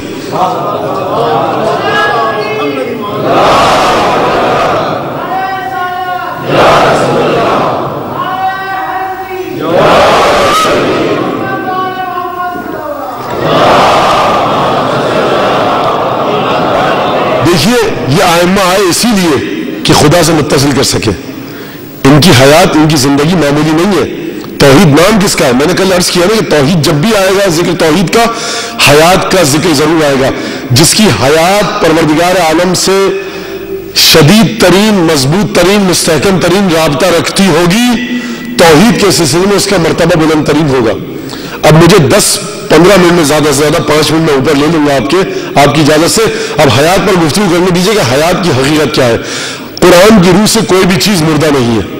وَإِن مِّن شَيْءٍ إِلَّا يُسَبِّحُ بِحَمْدِهِ، کوئی بھی چیز کائنات میں ایسی نہیں کہ جو خدا کی تسبیح نہ کر رہی ہو. دیکھیے تسبیح اس وقت کی جاتی ہے کہ جس کی تسبیح کی جا رہی ہو اس کے بارے میں تسبیح کرنے والے کو معرفت ہو. اگر تسبیح کرنے والی چیز جس کی تسبیح کی جا رہی ہے اس کی معرفت نہ رکھے تو تسبیح کیسے کرے گی؟ اس کا مطلب ہے کائنات کا ہر پتا، پتھر، دریا، شجر، حیوانات، درندے، چرندے، پرندے، تمام کے تمام پروردگار کی تسبیح کر رہے ہیں. اس کا مطلب یہ کہ قرآن کہہ رہا ہے کہ دیکھو کسی بھی چیز کو کائنات کی تم یہ مت سمجھنا کہ وہ پروردگار عالم کی معرفت نہیں رکھتی. معرفت ہے جبھی تو تسبیح کر رہی ہے. وَإِن مِّن شَيْءٍ إِلَّا يُسَبِّحُ بِحَمْدِهِ، پروردگار کی تسبیح و تقدیس میں ہر مخلوق، ہر شے مصروف ہے. حیات پس ترین، ادنا ترین حیات پتھروں کی حیات ہے. پتھر کی حیات سب سے ادنا ترین ہے. اور پتھروں کے بعد کس کی حیات ہے؟ پودوں کی، نباتات کی. نباتات کے بعد کس کی حیات ہے؟ حیوانات کی حیات. حیوانات کی حیات کے بعد کس کی حیات ہے؟ انسانوں کی حیات. اور انسانوں کے بعد اب ملائکہ ہے، لیکن مجھے اس طرف نہیں جانا. بس ان 3 چیزوں کو سن لیجئے: جمادات، نباتات، حیوانات اور انسان. یہ 4 زندگیاں ملتی ہیں ہمیں قرآن میں. جمادات کے بارے میں کیا فرمایا، پتھروں کے بارے میں کیا فرمایا. سورہ بقرہ میں عجیب انداز سے دیکھو، وَإِنَّ مِنْهَا، کچھ پتھر ایسے ہیں، ثم قست قلوبکم من بعد ذلک، تمہارے دل اتنے پتھر جیسے ہو گئے، ان میں اتنی قساوت آ گئی، فہیا کالحجارۃ واشد قسوہ، یہ پتھر کی طرح ہے بلکہ پتھروں سے بھی زیادہ سخت ہے. کیوں؟ کیونکہ وَإِنَّ مِنَ الْحِجَارَةِ لَمَا يَتَفَجَّرُ فَيَخْرُجُ مِنْهُ الْأَنْهَارُ، پتھروں میں سے کچھ ایسے ہیں کہ جو شق ہو جاتے ہیں، پھٹ جاتے ہیں، ان میں سے دریا نکل پڑتے ہیں. پتھر ایسے ہیں کچھ کہ جن میں سے پانی نکل جاتا ہے، لیکن تمہارے دل ان پتھروں سے بھی زیادہ سخت ہے کیونکہ تمہارے دل میں خدا کا پیغام نفوذ اور رسوخ نہیں کر پا رہا. وَإِنَّ مِنْهَا لَمَا يَتَفَجَّرُ مِنْهُ الْأَنْهَارُ وَإِنَّ مِنْهَا لَمَا يَشَّقُّقُ فَيَخْرُجُ مِنْهُ الْمَاءُ، اور کچھ ایسے ہیں کہ جن میں سے پانی رس پڑتا ہے. وَإِنَّ مِنْهَا لَمَا يَهْبِطُ مِنْ خَشْيَةِ اللَّهِ، اور کچھ پتھر ایسے ہیں کہ جو خدا کے خوف کی وجہ سے ریزہ ریزہ ہو کر گر پڑتے ہیں. وَمَا اللَّهُ بِغَافِلٍ عَمَّا تَعْمَلُونَ، دیکھو خود یاد رکھو خدا غافل نہیں ہے ان چیزوں سے جو تم انجام دے رہے ہو. تو پروردگار نے کہا کہ کچھ پتھروں میں سے پانی نکل پڑتا ہے، کچھ میں سے دریا نکل پڑتے ہیں، نہریں نکل جاتی ہیں. کچھ پتھر خدا کی خشیت کی وجہ سے نیچے گر پڑتے ہیں ریزہ ریزہ ہو کر. تو پتھروں کی خاصیت یہ ہے کہ پروردگار کہہ رہا ہے کہ پتھروں میں بھی معرفت ایسی ہے، لما یہبط من خشیت اللہ، خوف خدا کی وجہ سے وہ پتھر ریزہ ریزہ ہو کر گر جاتے ہیں. تو اب اگر خدا کسی مٹی میں کسی مٹی کو خاک شفا بنا دے تو اعتراض مت کیجیے گا کہ کیسے خاک شفا بن گئی. سمجھ میں آیا قرآن سے کہ کچھ پتھر اور مٹیاں ایسی ہوتی ہیں کہ جن میں خوف خدا کا احساس ہوتا ہے. انسان میں خوف خدا نہیں ہوتا، کبھی کبھی ایسا انسان ہے، لیکن پتھروں میں، مٹی میں، خاک میں اور خوف خدا ہوتا ہے. یہ پتھر کی حیات لیکن اس مرتبے پر ہے ثم قست قلوبکم من بعد ذلک فہی کالحجارۃ او اشد قسوہ، لیکن یہ پتھروں سے بھی زیادہ سنگ دل ہو چکے ہیں. اور اس کے بعد نباتات کی حیات میں نے کل مثال دی، وآیۃ لہم الارض المیتۃ احییناها، کہ زمین کچھ ایسی ہوتی ہے کہ جب جعلنا فیہا جنات من نخیل وعناب وفجرنا فیہا من العیون، کہ ہم نے ان زمین میں سے پودے نکالے، کھجور کے باغات نکالے، انگور کی بیلیں نکالی. یہ نباتات کی حیات ہم نے زمین میں سے جاری کی. اور اس کے بعد پھر انسان کی حیات کے بارے میں مجھے یقیناً احساس ہے اس بات کا کہ میں ذرا اجلت کے ساتھ گفتگو کی منازل طے کر رہا ہوں، لیکن مجھے آپ کو نتیجہ دینا ہے. یقین آپ حضرات سمجھ میں تو آ رہی ہے نا بات، مشکل تو نہیں ہوگی. اگر سمجھ میں آ رہی تو نشانی کے طور پہ نعرہ سلوات بھیج دیجیے.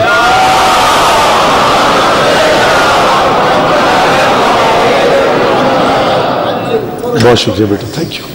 دیکھیے نباتات پتھروں کی حیات پس ترین حیات ہے، خدا کی توجہ کیجیے گا. پتھروں کی جمادات کی حیات گھٹیا ترین حیات ہے، لیکن یہ گھٹیا ترین حیات بھی جب متصل ہو جائے خدا سے تو خدا پتھروں کے بارے میں یہ کہے کہ دیکھو پتھر خوف خدا سے ریزہ ریزہ ہو جاتے ہیں، لیکن تمہارے دل ان پتھروں سے بھی گئے گزرے، خدا کا پیغام داخل نہیں ہوتا. وَإِنَّ مِنْهَا لَمَا يَهْبِطُ مِنْ خَشْيَةِ اللَّهِ وَمَا اللَّهُ بِغَافِلٍ عَمَّا تَعْمَلُونَ. خبردار خدا کو غافل مت سمجھنا ان کاموں سے تم انجام دے رہے ہو. اور پھر نباتات کی حیات میں نے عرض کی سورہ یاسین کے ذیل میں کہ نباتات کی حیات ہوتی ہے. پروردگار نے زمین سے پودے نکالے, ہم نے تمہارے لیے پودے نکالے جس سے تم مختلف فائدے اٹھاتے ہو. اب اس طرف مجھے نہیں جانا. اور پھر حیوانات کی حیات پروردگار عالم میں اعلان ہوا سورہ اعراف میں کہ لہم قلوب, یہ لوگ ایسے ہیں کہ ان کے دل ہے لا یفقہون بہا, سمجھتے نہیں ہیں. لہم اعین لا یبصرون بہا, آنکھیں ہیں دیکھتے نہیں ہیں. لہم آذان لا یسمعون بہا, ان کے کان ہیں سنتے نہیں ہیں. اولئک کالانعام بل هم اضل. دیکھیے پروردگار کہہ رہا ہے دل ہے سمجھتے نہیں ہیں, آنکھیں ہیں دیکھتے نہیں ہیں, کان ہے سنتے نہیں ہیں. یعنی پروردگار اسی وقت کہے گا نا کہ جب ان کی آنکھوں میں دیکھنے کی طاقت ہو اور نہ دیکھے تب پروردگار مذمت کرے گا.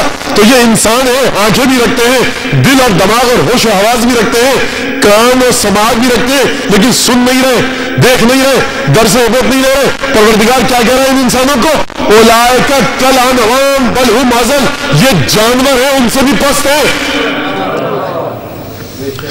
یعنی حیات انسانی ایسی ہے کہ جو بالا ترین ہونے کے باوجود پروردگار کہہ رہا ہے کہ تم پتھروں سے بھی کبھی گھٹیا درجے پر آ جاتے ہو, کبھی حیوانات سے بھی گھٹیا درجے پر آ جاتے ہو, کبھی نباتات سے بھی گھٹیا درجے پر آ جاتے ہو.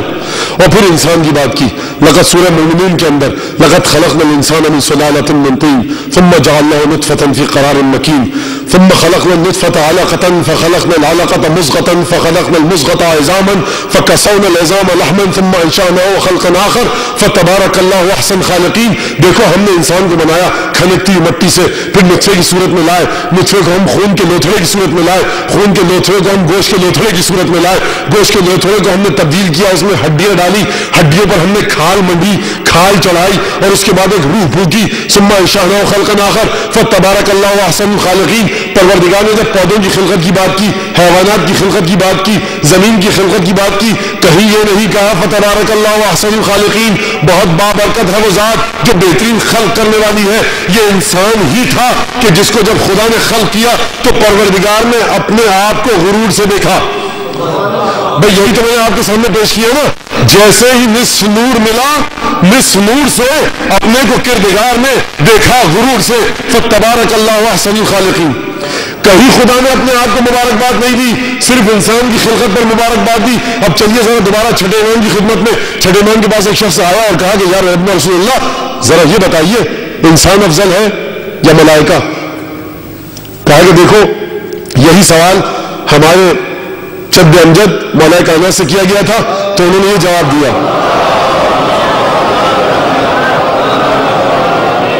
انہوں نے یہ جواب دیا, کیا جواب دیا تھا؟ ان اللہ خلق البہائم فجعل فیہم شہوۃ بلا عقل وخلق الملائکہ فجعل فیہم عقلا بلا شہوۃ.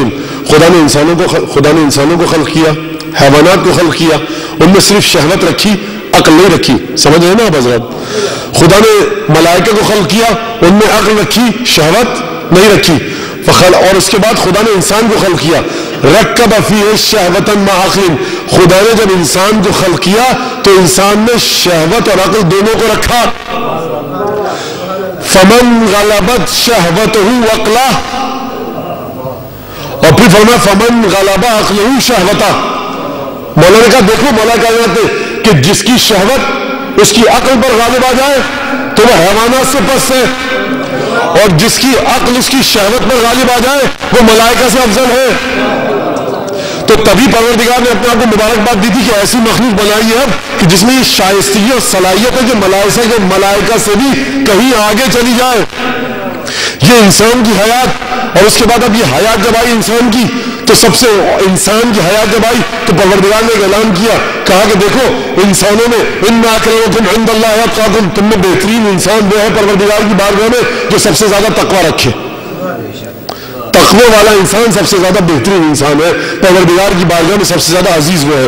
اب جب انسان کی بات کی تو پروردگار نے انسان کو 3 حصوں میں تقسیم کیا. سورہ یوسف میں فرمایا وما ابرئ نفسی ان النفس لامارۃ بالسوء الا ما رحم ربی. میں اپنے نفس سے پناہ مانگتا ہوں, حضرت یوسف نے فرمایا, کیونکہ نفس سے امارہ ہوتا ہے. وہ نفس ایک نفس کے مرتبہ وہ ہوتا ہے. بڑی توجہ کیجیے گا, دیکھیے انسان کی خلقت پر آ گئے ہم. انسان کی خلقت سمجھ میں آ گئی؟ اب انسان کی خلقت کے بارے میں مولا کائنات کا فرمان سمجھ میں آ گیا.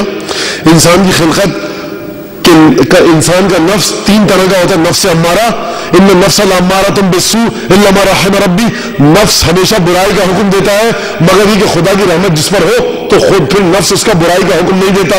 لا اقسم بالنفس اللوامہ. اور پھر ایک نفس لوامہ ہوتا ہے، وہ نفس کہ جب انسان برائی کرے تو اسے ٹوکے، مذمت کرے. اور ایک ہوتا ہے نفس مطمئنہ، یا ایتھا النفس المطمئنہ ارجعی الی ربک راضیۃ مرضیہ فادخلی فی عبادی وادخلی جنتی. ایک نفس مطمئنہ ہوتا ہے. تو نفس کے 3 مرحلے سمجھ میں آ گئے. سب سے گھٹیا ترین حیات پتھر کی، لیکن انسان ان سے بھی گھٹیا. سب سے اس کے بعد ادنا درجے کی حیات نباتات کی، حیوانات کی. انسان جب حیوانیت پر اترا ہے تو ان سے بھی گھٹیا اور ادنا. اور اس کے بعد حیات انسان کی، اور انسان میں حیات نفس امارہ کی، نفس لوامہ کی، نفس مطمئنہ کی. کیوں نفس مطمئنہ کب بنتا ہے انسان؟ کہ جب وہ تقوی اختیار کر لے. دیکھیے اب بڑی توجہ کیجیے گا، میں اشارہ کر کے آگے بڑھ جاؤں گا، مجھے اب تفصیل سے نہیں پڑھنا.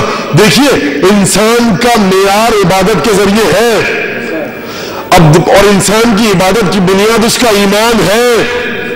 تو اب سوچئے ذرا کہ وہ ہستی کس مرتبے پر ہوگی کہ جو جب چلی تھی جنگ کرنے کے لیے تو رسول نے کہا تھا لقد برز الایمان کلہ الی الشرک کلہ.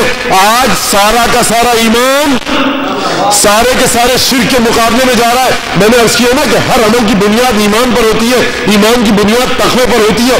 جب سارے کا سارا ایمان قرار دے دیا مولا کائنات کو، تو جب علی نے جا کر جنگ کی تو اب یہ جنگ علی کی جنگ نہیں تھی، یہ کل ایمان کی جنگ تھی.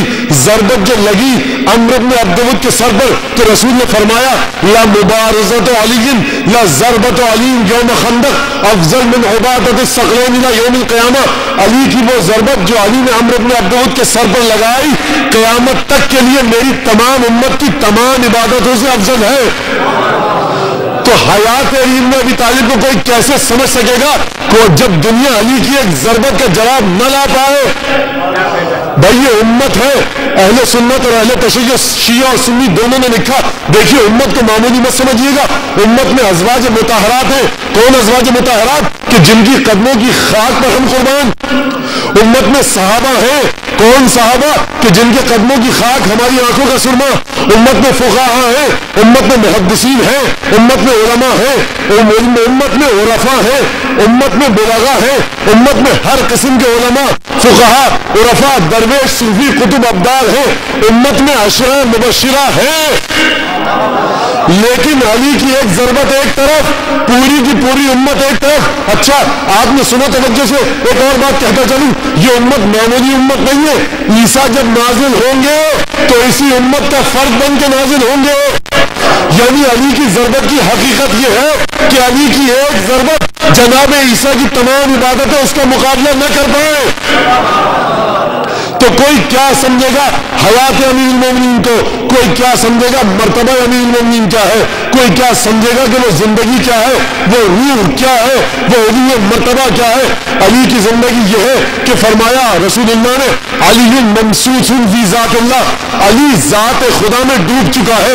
کیونکہ ذات خدا میں ڈوب چکا ہے یہی وجہ تھی کہ دیکھو علی جسے غضبناک نگاہوں سے دیکھے یہ نہ سمجھنے کہ علی دیکھ رہا ہے، یہ خدا کی آنکھیں جو تمہیں غضب سے دیکھ رہی ہے. اگر علی کسی کو کچھ عطا کر دے تو یہ نہ کہنا علی نے دیا، یہ خدا کا ہاتھ ہے جو تمہیں کچھ دے رہا ہے.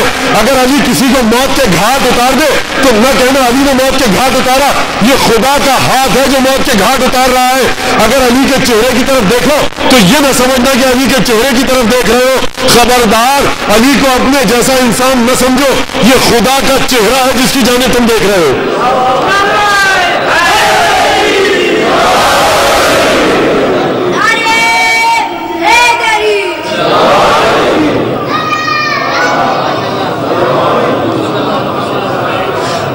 اب دوبارہ سن جائیے ان دو مصروں کو اور مسائل کی طرف آؤں. اسی نے تو شاعر نے کہا نا جب حقیقت علی بن ابی طالب یہ ہے، جب مرتبہ علی بن ابی طالب یہ ہے، جب روح علی بن ابی طالب یہاں پر ہے تو علی کی معرفت میں اور آپ اپنے بلبوتے پر نہیں لے سکتے، نہیں حاصل کر سکتے.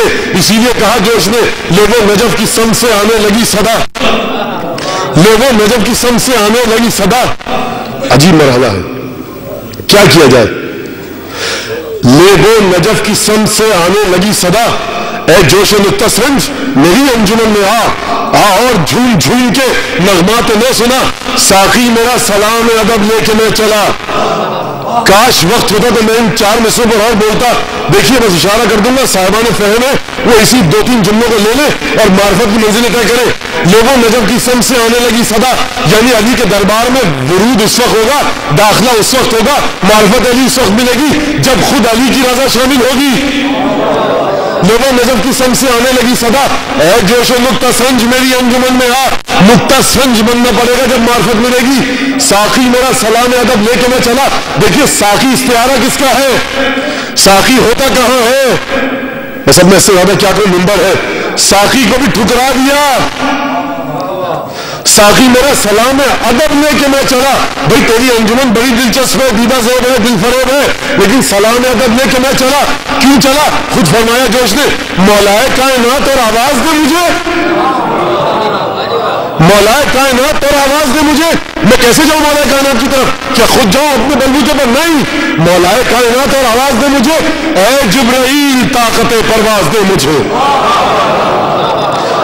یہ وہی بات تھی جو میر انیس نے کہی تھی، اندیشہ توصیف شہنشاہ امم ہے، زانو پہ سر فکر ہے، سجدوں میں قلم ہے، یہ راہ ہے باریک کے لغزش میں قدم ہے، اے دست زبردست خدا وقت کرم ہے، خانے سے نہ کچھ طب خدا داد سے ہوگا، یہ مرحلت آپ کی امداد سے ہوگا، آئینے سے اوصاف سکندر نہیں ممکن، آئینے سے اوصاف سکندر نہیں ممکن، ذرے سے سمائے شہ خاور نہیں ممکن، بلبل سے کبھی وصف گل تر نہیں ممکن، جبریل سے تعریف پیغمبر نہیں ممکن۔ پھر فرما رہے مقدور کسے شعر الہی کی ثنا کا، مقدور کسے شعر الہی کی ثنا کا، ہو سکتا ہے بندے سے زیادہ شکر خدا کا۔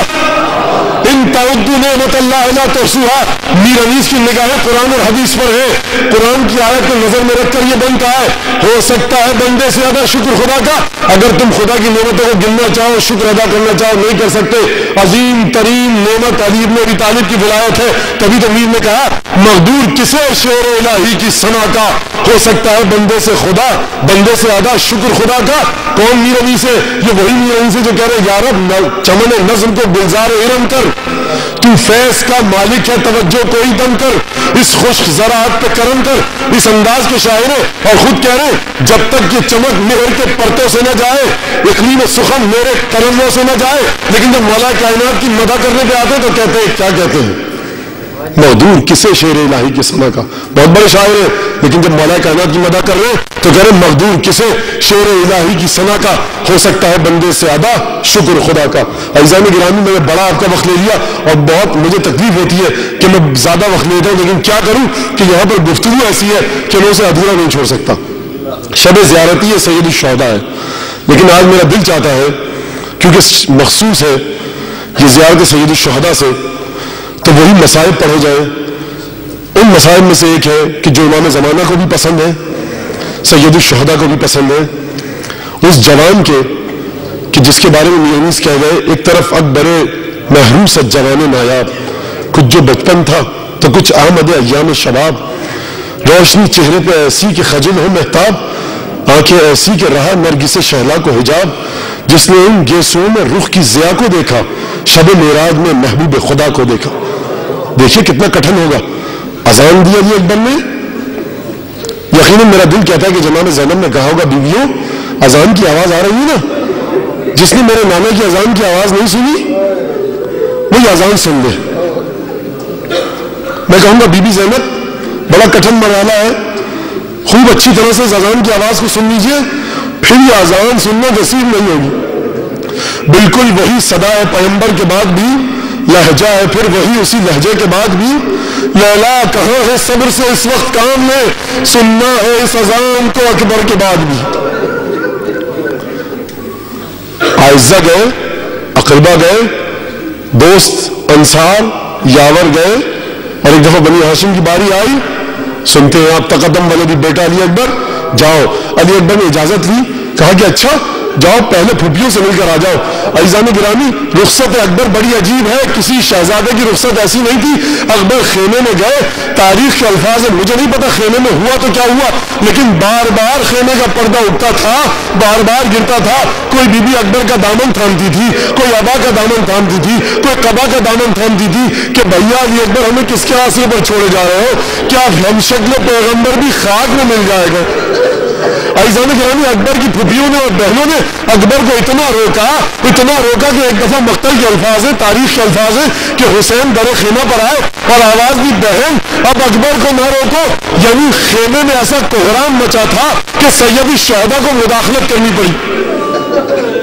ایک دفعہ آئے اور حسین نے گھوڑے پر سوار کیا، ریش مبارک کو ہاتھ میں لیا، آسمان کی طرف دیکھ کر عجیب جملہ کہا، اللہم اشہد علی ہؤلاء القوم لقد برز الیہم شاب اشبہ الناس خلقا وخلقا ومنطقا وکل ما اشتقنا الی زیارت نبیک نظرنا الی وجہ۔ پروردگار اب گواہ رہی ہو، اب اس جوان کو بھیج رہا ہوں جو کردار میں، گفتار میں، صورت میں، سیرت میں تیرے نبی سے مشابہہ تھا، اور ہم اہل بیت کو جب بھی تیرے نبی کی یاد تڑپاتی تھی ہم علی اکبر کا چہرہ دیکھ لیتے۔ اکبر گھوڑے پر سوار ہو کر گئے، جنگ کی 120 جہنمیوں کے واسطے جہنم کیا۔ حسین ابن علی نے ایک عجیب منظر دیکھا، کیا دیکھا کہ اکبر نے گھوڑے کی راسیں موڑی، دوبارہ خیام کی طرف آئے، بیٹا کیا ہوا، کیا سلسلہ ہے، مسئلہ کیا ہے؟ بابا العطش قد قتلنی وثقل الحدید اجهدنی، بابا پیاس مارے ڈال رہی ہے اور لوہے کی گرمی تڑپا رہی ہے، هل الی شربۃ من الماء السبیل، کیا پانی کا گھونٹ مل سکتا ہے؟ مجھے جنگ صفین کا واقعہ یاد آ رہا ہے، امیر المومنین تھے، محمد حنفیہ کو بھیجا، اپنے بیٹے کو پشت تھپتھپائی، کہا بیٹا محمد بڑھ بڑھ کے حملے کرو۔ محمد نے حملے کیے، کشتوں کو پشتے لگائے، صفوں کو چیرتے ہوئے آگے گئے، دوبارہ لوٹے مولا کائنات کی خدمت میں۔ مولا کائنات نے اپنے ہاتھ سے مشکیزہ اٹھایا، محمد حنفیہ کو پانی پلایا، بچا ہوا پانی زرہ پر ڈالا۔ ایک دفعہ محمد حنفیہ نے پوچھا بابا جان یہ کیا کر رہے ہیں؟ کہا بیٹا جنگ کر کے آیا ہے، تجھے گرمی لگ رہی ہوگی، زرہ گرم ہو چکی ہے، میں ہاتھوں کو جوڑ کے مولا کائنات سے کہوں گا مولا وہ محمد حنفیہ تھا، یہ محمد کا ہم شکل ہے، وہاں آپ تھے، یہ کربلا ہے، حسین سے مشکیزہ نہیں طلب کیا، 2 گھونٹ پانی اکبر نے مانگے۔ اکبر کو دوبارہ بھیجا، کہا بیٹا یہ انگوٹھی منہ میں رکھ لو، شاید پیاس کی شدت کم ہو سکے۔ ایک دفعہ اکبر گئے، جنگ کرتے جاتے ہیں، ایک دفعہ آواز آئی دیکھو علی کا پوتا ہے، زیر نہ کر سکو گے، ہر طرف سے حملہ کرو۔ کسی نے نیزے کا وار کیا، کسی نے تلوار کا وار کیا، کہیں سے تیر آئے، اب لیلا کا چاند گھوڑے کی پشت پر نہ سنبھل سکا، ایک دفعہ گھوڑے سے زمین پر آیا، آواز دی یا ابتا ادرکنی بابا، اکبر کا آخری سلام دیجیے۔ بس عزیزان گرامی تاریخ کے الفاظ ہیں کہ حسین مقتل کی طرف دوڑے، ٹھوکریں کھاتے جاتے ہیں، زمین پر گر رہے ہیں، دوبارہ اٹھتے ہیں، پھر گرتے ہیں۔ ایک دفعہ جب پہنچے تو دیکھا کہ اکبر کی روح بدن سے جدا ہو گئی۔ حسین نے عجیب کام کیا، جلس علی الارض، حسین کربلا کی تپتی ریت پر بیٹھے اور وہ کام کیا، بڑا عجیب کام کیا، وضع خدہ اعلی خد، اکبر کے رخسار پر اپنا رخسار رکھا اور کہا بیٹا علی اعلی دنیا بعدک الوفا، بیٹا اب تیرے بعد جینے میں مٹھاس نہ رہی۔ اکبر کی لاش کو خیمے میں لائے، جب لاش خیمے کی دروازے پہ آئی تو مخدرہ نکلی۔ راوی کہتا میں نے پوچھا یہ کون بیوی تھی؟ جواب دیا یہ علی کی بیٹی زینب تھی۔ زینب نے اپنے آپ کو اکبر کی لاش پر گرا دیا۔ میں کہوں گا بیوی بڑا پیار تھا اکبر سے، زخمی بدن نہ دیکھ پائی، لاش پر گرا دیا۔ بیوی اس وقت کیسے صبر کریں گی کہ جب اکبر کا سر موت کے نیزہ پر ہوگا، دروازے